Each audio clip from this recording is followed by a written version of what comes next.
అది 16 మే 2008 నోయిడాలోని ఒక అపార్ట్మెంట్లో డబుల్ మర్డర్స్ జరిగి ఈ రోజుకి కూడా అన్సాల్వ్ కేసుగా మిగిలిపోయింది. ఆ డబుల్ మర్డర్స్ లో ఒకరు 13 ఇయర్స్ అయిన ఆరుషి తల్వార్ అండ్ ఆ ఇంటి పనివాడు అయిన 64 ఇయర్స్ హేమరాజ్ అనే వ్యక్తి. ఇంతకీ ఈ స్టోరీ ఏంటో డీటెయిల్ గా తెలుసుకుందాం. ఆరుషి తల్వార్ ఎవరంటే ఒక వెల్ సెటిల్ ఫ్యామిలీకి చెందిన అమ్మాయి. Doctor Rajesh Talwar and Nupur తల్వార్ దంపతుల ఒక్కగానొక అమ్మాయి. అక్కడే నోయిడాలో ఒక స్థానిక స్కూల్లో 9th క్లాస్ చదువుతుంది ఆరుషి. హేమరాజ్ భార్య పిల్లలు నేపాల్లో ఉంటారు. అల్లుడు జీవన్ నోయిడాలోనే పనిచేస్తున్నాడు. ఆ రోజు 16 మే 2008 మార్నింగ్ ఆ ఇంటి వంట మనిషి వచ్చింది. నుపూర్ తల్వార్ డోర్ తీసింది. కానీ ఆమె ముందుగా హేమరాజ్ని పిలిచినా తను పలకకపోయేసరికి నుపూర్ తల్వార్ డోర్ తీసిందని చెప్పుకొచ్చింది. స్కూల్కి టైం అయిందని ఆరుషిని లేపుదామని వెళ్లేసరికి తను చనిపోయి ఉంది. తన గొంతు ఎవరో కోసినట్టు గ్రహించారు. నుపూర్ తల్వార్ అండ్ వంట మనిషి ఆ దృశ్యం చూసి షాక్ అయ్యారు. ఆమె బెడ్ మొత్తం బ్లడ్ తో తడిచిపోయింది. వెంటనే హేమరాజ్ ని పిలిచినా తను ఎక్కడా కనబడలేదు. పైగా ఫోన్ చేసినా స్విచ్ ఆఫ్ అని వచ్చింది. రక్తం మడుగులో ఉన్న తమ ఒక్కగానొక బిడ్డని అలా చూసి ఏం చేయాలో తెలియక పోలీసులకు ఇన్ఫార్మ్ చేశారు.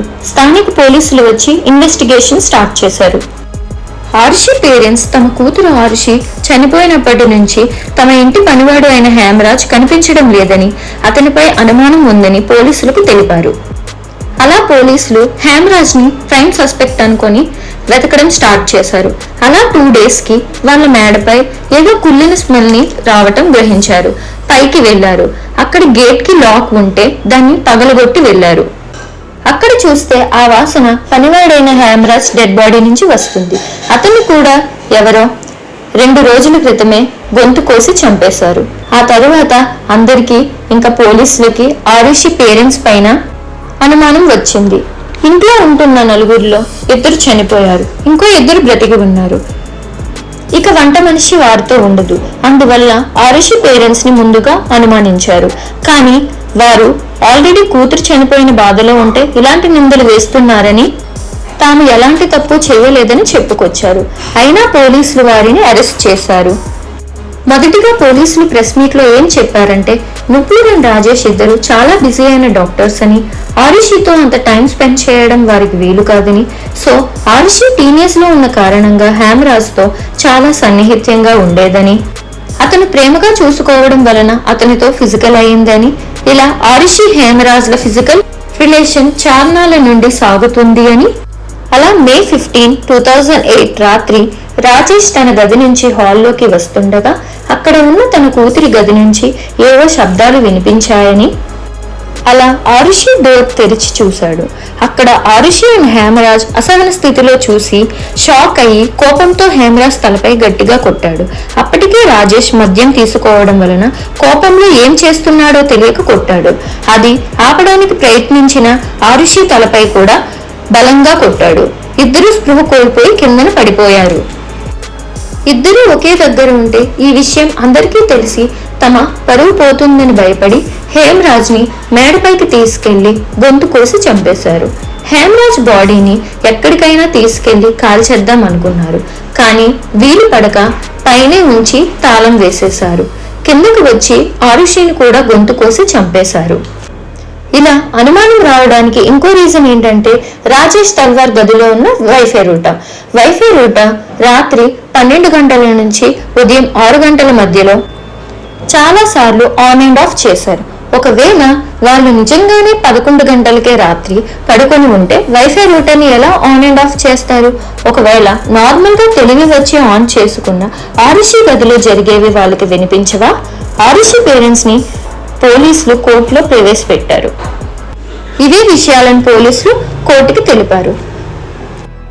ఈ విషయాలన్నిటిని పరిగణించి కోర్టు ఇవన్నీ ఊహాగానాలే, పక్కాగా పేరెంట్స్ ని హత్య చేశారు అని గట్టిగా ఒక్క సాక్ష్యం కూడా లేనందున ఆరుషి పేరెంట్స్ ని 50 రోజుల తర్వాత రిలీజ్ చేసింది. ఈ కేసును సిబిఐకి అప్పగించింది. ఈ మర్డర్ జరిగిన 8 days కి ఎన్డీటీవీ నుపూర్ తల్వార్ ఇంటర్వ్యూ తీసుకుంది. అందులో ఆమె హస్బెండ్ గురించి చెప్పేటప్పుడు ఉన్న ఎమోషన్ ఆరుషి గురించి చెప్పినప్పుడు ఉండదు. నెటిజన్స్ కమెంట్స్ లో ఇదే చెప్తారు. దీని కారణంగా అప్పట్లో ఉన్న ప్రజలకు పేరెంట్సే ఈ హత్య చేశారు అనే ఒక భావన కలిగింది. సిబిఐ బృందం 8 మంది కలిసి కీలకమైన ఆధారాలను సేకరించింది. అందులో మొదటిగా హేమరాజ్ గదిలో ఉన్న మందు బాటిల్ అండ్ 2 గ్లాసెస్. వాళ్ళకి ఉన్న ఇన్ఫర్మేషన్ బట్టి హేమరాజ్ కేవలం సిగరెట్ తాగుతాడు, మందు తాగడు. సో అక్కడ ఉన్న బాటిల్ అండ్ గ్లాసెస్ ఎవరివి? సో హేమరాజ్ తో ఎవరెవరు క్లోజ్ గా ఉంటారని ఎంక్వైరీ చేశారు. రాజేష్ డ్రైవర్ అయిన రాజ్ కుమార్ అండ్ పనివాడు కృష్ణ హేమరాజ్ తో క్లోజ్ అని తెలిసి వారి ఇళ్లలో సోదాలు చేశారు. ఇక్కడ కృష్ణ ఇంట్లో పిల్లో కవర్ పై బ్లడ్ మార్క్స్ అండ్ ఒక కత్తి దొరికాయి. వాటిని ఫోరెన్సిక్ ల్యాబ్ కి పంపారు. ఫోరెన్సిక్ వాళ్ళు ఆ బ్లడ్ హేమరాజ్ దే అని నిర్ధారించారు. సో సిబిఐ వారిని అదుపులోకి తీసుకొని ఇంట్రోగేట్ స్టార్ట్ చేసింది. సిబిఐ ఇంటరోగేషన్ లో వారిని ఎంత టార్చర్ చేసినా వారు నిజం ఒప్పుకోకపోయేసరికి కోర్టు పర్మిషన్ తో నార్కో టెస్ట్ చేయాలని నిర్ణయించుకుంది. నార్కో టెస్ట్ లో వారికి సోడియం పెంటాథోల్ అనే కెమికల్ ని వారికి ఇంజెక్ట్ చేసి వారు మత్తులోకి జారుకున్నాక నిజాలు చెప్తారు. కృష్ణ అండ్ రాజ్ కుమార్ ఏమన్నారంటే, మే 15, 2008 రాత్రి హేమరాజ్ గదిలో తాము ముగ్గురు మందు తాగుతున్నారని, అలా తాగుతున్నప్పుడు రాజ్ కుమార్ తనకు ఆరుషి అంటే ఇష్టమని, ఆమెను లవ్ చేస్తున్నానని చెప్పాడు. హేమరాజ్ రాజ్ కుమార్ ని తిట్టాడని, తాము తాగుతున్న మందు అయిపోవడంతో రాజేష్ మందు తీసుకురమ్మని హేమరాజ్ ని పంపించారని చెప్పారు. హేమరాజ్ హాల్లో మందు కోసం వెళ్ళగానే తాము ఆరుషి గదిలోకి వెళ్లారని, ఆరుషి అరుపులు విని వెంటనే హేమరాజ్ పరిగెట్టుకుని తన గది దగ్గరికి వచ్చి తమను కొట్టబోయాడని చెప్పారు. దానితో తాము హేమరాజ్ ను తోసేయగా హేమరాజ్ కింద ఫ్లోర్ లో ఉన్న విజయ్ అనే అబ్బాయిని తీసుకుని వచ్చాడని, అప్పటికే ఆరుషి అరుపులకి తనను తలపై గట్టిగా కొట్టారని, ఆరుషి స్పృహ కోల్పోయిందని చెప్పారు. అప్పుడే వచ్చిన విజయ్ అది చూసి భయపడి పారిపోయాడు. కానీ హేమరాజ్ డాక్టర్ రాజేష్ కి ఈ విషయం చెప్తా అని బెదిరించడంతో హేమరాజ్ ని ఆరుషికి ఏం కాలేదు అని మాట్లాడి మేడపైకి తీసుకెళ్లారని, ఏం చెప్పినా హేమరాజ్ కన్విన్స్ అవ్వకపోవడంతో ఆరుషిని కొట్టిన కత్తితోనే హేమరాజ్ తలపై కూడా బలంగా కొట్టారని, హేమరాజ్ కూడా స్పృహ కోల్పోవడంతో ఏం చేసేది లేక హేమరాజ్ మెడ కోసి చంపారని చెప్పారు.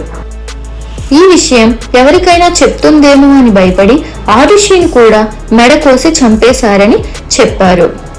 సిబిఐ ఆ విజయ్కి కూడా నార్కో టెస్ట్ చేస్తే అతను కూడా ఇవే విషయాలు చెప్పాడని అన్నారు. CBI team Raj Kumar and కృష్ణలను దోషులుగా చేస్తూ రిపోర్ట్ ఇచ్చింది. కానీ కొత్తగా వచ్చిన సిబిఐ డైరెక్టర్ సిబిఐ వీరి చేత దొంగ సాక్ష్యం చెప్పించిందని ఆ రిపోర్ట్ ని కొట్టేశారు. ఆ సిబిఐ లీడ్ ని నిందించి మళ్లీ పిల్లో కవర్ పై ఉన్న బ్లడ్ శాంపిల్స్ ని ఫోరెన్సిక్ ల్యాబ్ కి పంపిస్తే అది హేమరాజ్ బ్లడ్ కాదు, కృష్ణ బ్లడ్ అని తేల్చారు. సిబిఐ టీం లీడ్ వారి మధ్య ఏ గొడవ జరగలేదు, సో కృష్ణ బ్లడ్ ఎలా అవుతుంది, తాను సిన్సియర్ రిపోర్ట్ ఇచ్చారని వాదించారు. సిబిఐ డైరెక్టర్ కృష్ణకి ముందుగా జరిగిన యాక్సిడెంట్ వల్ల బ్లడ్ ఉందని చెప్పారు. సిబిఐ టీం లీడ్ తాను మాత్రం సిన్సియర్ రిపోర్ట్ ఇచ్చానని, తన పోస్ట్ కి రిజైన్ నిజాయితీకి చోటు లేని ప్లేస్ లో తాను వర్క్ చేయలేరని చెప్తూ రిజైన్ చేశారు. దానితో చేసేది లేక సిబిఐ మళ్లీ ఈ కేసుని న్యూ టీం ని పెట్టి ఇన్వెస్టిగేట్ చేయమని చెప్పింది. ఈ న్యూ టీం ఆరుషి ఇంట్లో మళ్లీ సోదాలు చేసి మరో కీలక విషయాన్ని చెప్పింది. ఈ హత్య జరిగిన రాత్రి ఆరుషి తన ల్యాప్టాప్ లో అశ్లీల వీడియోలు చూసి హేమరాజ్ తో ఫిజికల్ అయ్యింది అని, ఆ టైంలో వారిని అలా చూసిన రాజేష్ తల్వార్ ఫస్ట్ హేమరాజ్ ని తలపై గోల్డ్ స్టిక్ తో కొట్టగా తరువాత ఆరుషి తలపై కొట్టాడు. వారికి గాయాలు కూడా హేమరాజ్ తల వెనుక భాగంలో, ఆరుషి తల ముందు భాగంలో అయ్యాయి. కింద పడిన హేమరాజ్ను మేడపైకి తీసుకెళ్లి గొంతు కోసి చంపారు. ఆ తరువాత కిందికి వచ్చి ఆరుషిని చూస్తే ఆమె చనిపోయి ఉంది. కేసును తప్పుదోవ పట్టించడం కోసం ఆరుషి మెడను కూడా కోశారు. ఇక్కడ చూస్తే హేమరాజ్ మెడ లోతుగా కట్ చేశారు, కానీ ఆరుషి మెడ మాత్రం పైనే కట్ చేశారు. ఈ న్యూ టీం కృష్ణ రాజ్ కుమార్లది ఏ తప్పు లేదని, ఆరుషి పేరెంట్స్ దే తప్పు అని వారికి నార్కో టెస్ట్లను చేసింది. కానీ నార్కో టెస్ట్ లో కూడా ఈ జంట ఏ తప్పు చేయలేదని చెప్పింది. అయినా సిబిఐ వీళ్ళిద్దరూ నార్కో టెస్ట్ కి ముందే యాంటీడోట్ తీసుకొని ఉండొచ్చు, బికాజ్ వాళ్ళిద్దరూ డాక్టర్స్ కావడం వల్ల అని అనుకుంది. కానీ అలా యాంటీడోట్స్ తీసుకున్నట్టు కూడా ఎలాంటి ప్రూఫ్స్ లేవు. ఇలా అన్నిటినీ పరిశీలించిన కోర్టు ఇది పరువు హత్య అని తల్వార్ దంపతులు అయిన రాజేష్ అండ్ నుపూర్లకు జీవిత ఖైదు శిక్షను విధించింది. ఈ తల్వార్ దంపతుల వైపు వాదిస్తున్న న్యాయవాది హైకోర్టులో పిటిషన్ వేశారు. అలా 4 years వరకు తల్వార్ దంపతులు అండ్ సిబిఐ మధ్య వాదనలు జరిగి అలహాబాద్ హైకోర్టు ఎలాంటి ప్రూఫ్స్ లేనందున తల్వార్ దంపతులను 2017లో నిర్దోషులుగా ప్రకటించింది. దీనితో హేమరాజ్ అల్లుడు అలహాబాద్ హైకోర్టులో అపీల్ చేసుకున్నాడు. తను ఏమన్నాడంటే, ఇది అసలు సాధ్యం కాదు.